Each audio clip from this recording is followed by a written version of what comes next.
Dear students, আজিৰ ভিডিঅ'ত আমি আলোচনা কৰিম দশম শ্ৰেণীৰ সায়েন্সৰ কিছুমান MCQ যিবোৰ আগে পিছে পৰীক্ষাত আহিছে আৰু আগলৈ অহাৰ পূৰ্ণ সম্ভাৱনা আছে। Multiple choice questions and there answers. তোমালোক সকলোৱে ভিডিঅ'টি শেষলৈ চাবা আৰু ইয়াত যিবিলাক MCQ আছে সেই আটাইবিলাক তোমালোকে শিকিবই লাগিব, তোমালোকৰ পৰীক্ষাত আহিব। যদি চেনেলটোলৈ নতুন আহিছা তেতিয়াহ'লে চেনেলটো সাবস্ক্ৰাইব কৰি দিবা। এতিয়া বলা ভিডিঅ'টি ষ্টাৰ্ট কৰোঁ।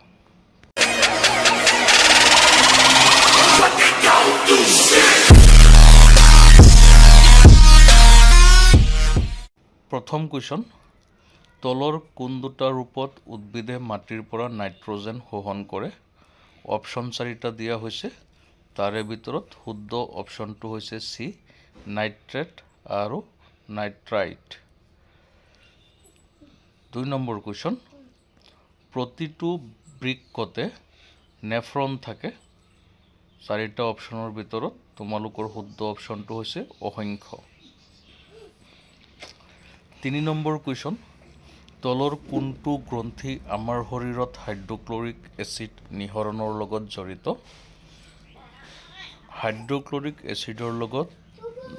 হাইড্ৰক্লৰিক এচিড নিঃসৰণৰ লগত জড়িত গ্ৰন্থিটো হৈছে অপশ্যন চি শুদ্ধ, পাকস্থলী গ্ৰন্থি।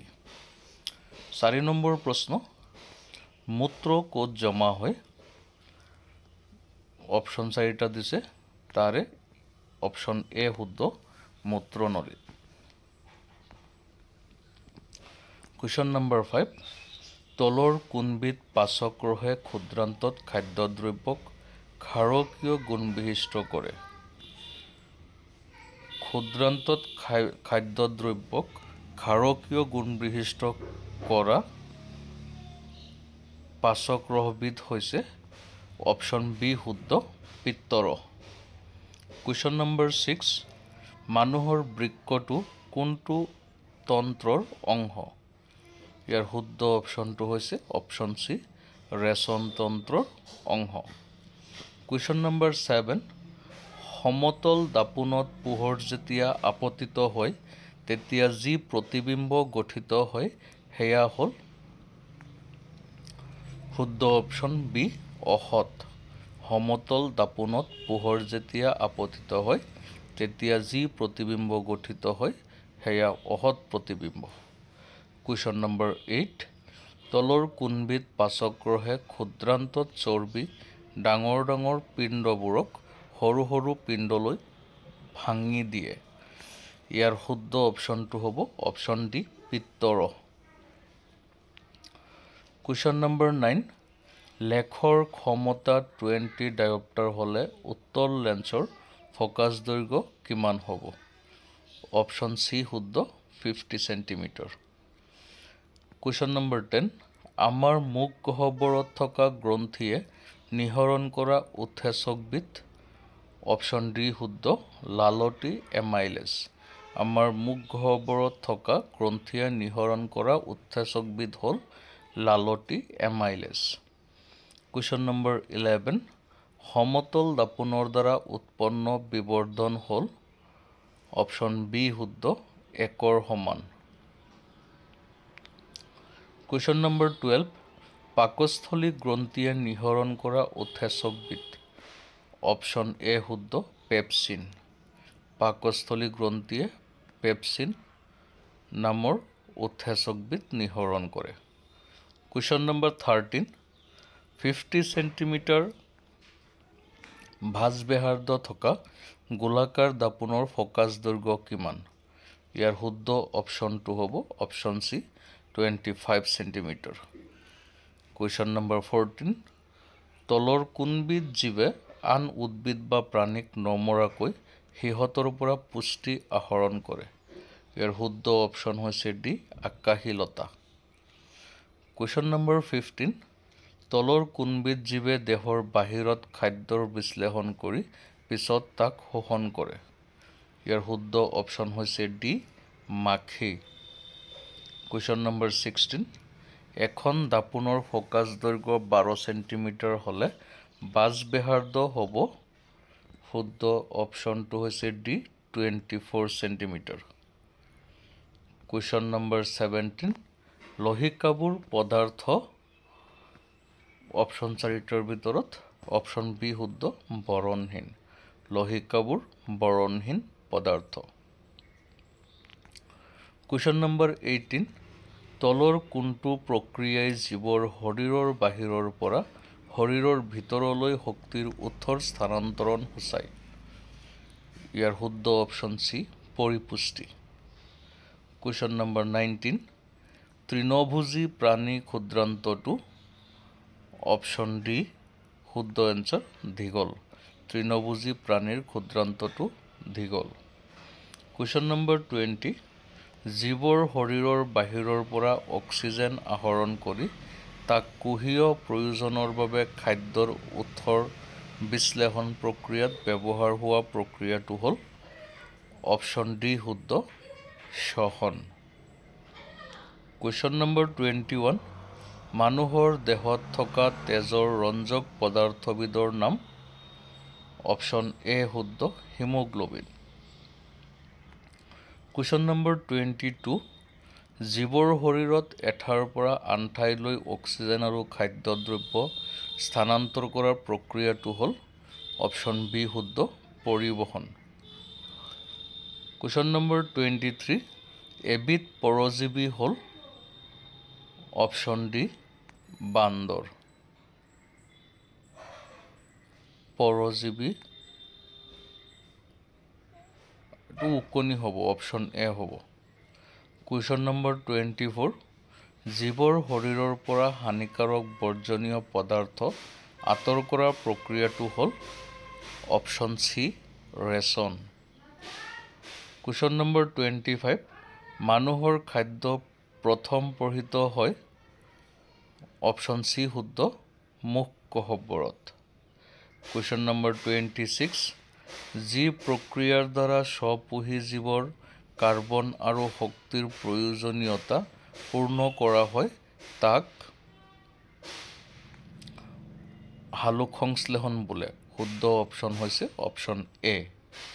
কুৱেশ্যন নম্বৰ 27 স্বপোষীয় পৰিপুষ্টিৰ প্ৰয়োজন হয় স্বপোষী পৰিপুষ্টিৰ প্ৰয়োজন হোৱা ইয়াৰ 4টা অপশ্যন দিছে অপশ্যন ডি শুদ্ধ ওপৰৰ আটাইকেইটা। কুৱেশ্যন নম্বৰ 28 অবাধ শ্বসন সম্পন্ন হয় অপশ্যন ডি শুদ্ধ চাইটোপ্লাজমত। অবাধ শ্বসন চাইটোপ্লাজমত সম্পন্ন হয়। কুৱেশ্যন নম্বৰ 29 লহিৰা এবিধ পদাৰ্থ অপশ্যন এ শুদ্ধ তৰল পদাৰ্থ। কুৱেশ্যন নম্বৰ 30 চৰ্বি অণুৰ ইমালচিফিকেশ্যন সংগঠিত কৰে চৰ্বি অণুৰ ইমালচিফিকেশ্যন সংগঠিত কৰে অপশ্যন চি পিত্ত লৱণে।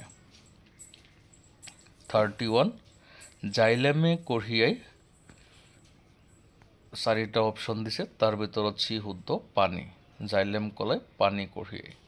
32 মানুহৰ ৰেচন প্ৰক্ৰিয়াৰ প্ৰধান অংশসমূহ কি অপশ্যন ডি শুদ্ধ ওপৰৰ আটাইবোৰ।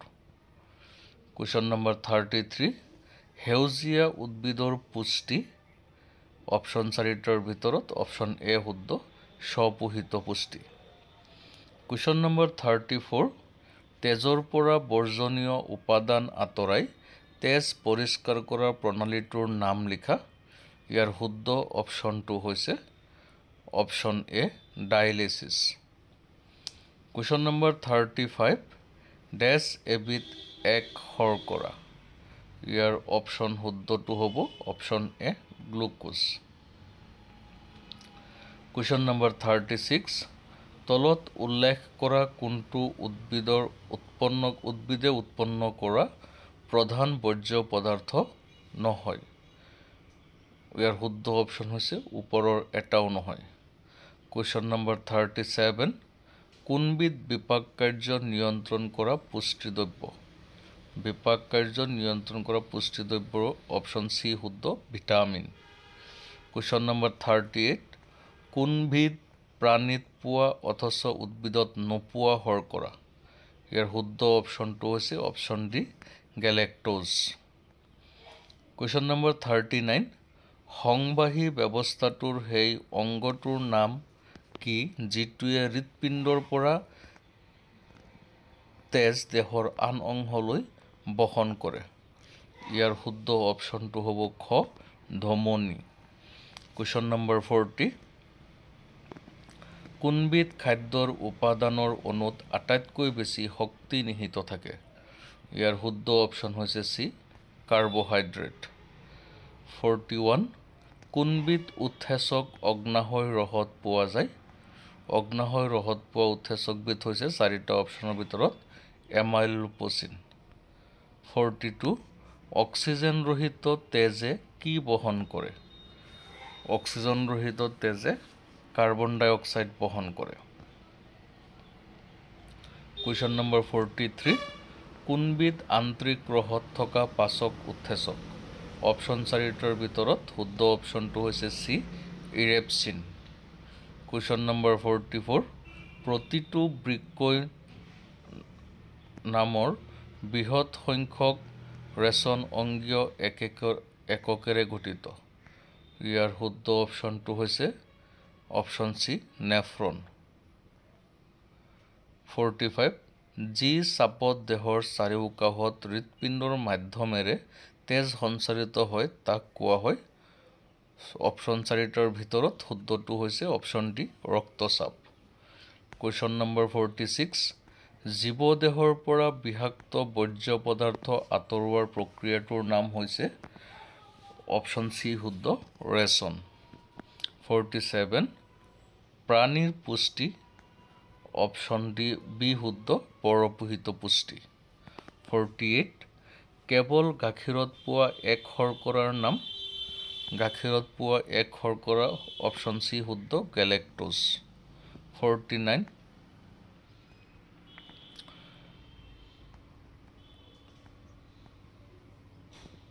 বৃক্কত থকা অব্যৱহৃত প্ৰটিনৰ নিষ্কাশনৰ ফলত বৰ্জ্য হিচাপে উৎপন্ন হয় অপশ্যন বি শুদ্ধ ইউৰিয়া